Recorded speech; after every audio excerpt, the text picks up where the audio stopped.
akkam nagaa jirtu kabajamtoota keessummoota abbootii amantaa hawaasa Oromoo biyya Jarmanii qeerroof qaarree Oromoo eebba siidii obboleessa keenya Shaggaa baadiyyaa irratti argamtan hundinuu keessanii guyyaa adda ta'e kan carraa argamee isin dura argamuu kootiif gammachuu guddaatu natti dhaga'ama.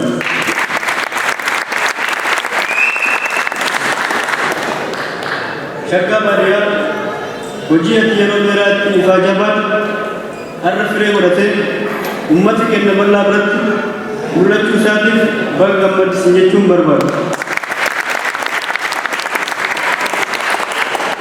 Egaa akkuma iskiriin irratti agartan fiilmii godaansaa yookiin Narben der Flug jedhu kan hojii isaatiif waggoota lama ol irratti ifaajamee akkasuma lammiilee biyya Jarmanii fi qeerroo Jarmanii afaan Oromootii fi afaan Jarmaniitiin kan hojjetame sababa godaansa dargaggoota Oromoo gadi fageenyaan akkasuma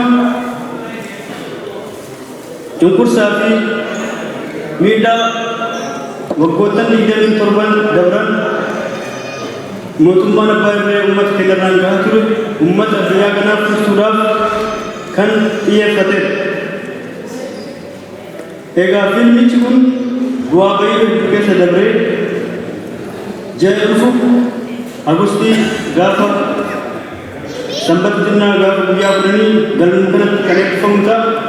Kabajamtoota keessummoota keenya asitti argamtan isin hundinuu eebba fiilmii kana irratti affeeramtanii jirtu hedduu isin kabajaa ulfaataa galatooma.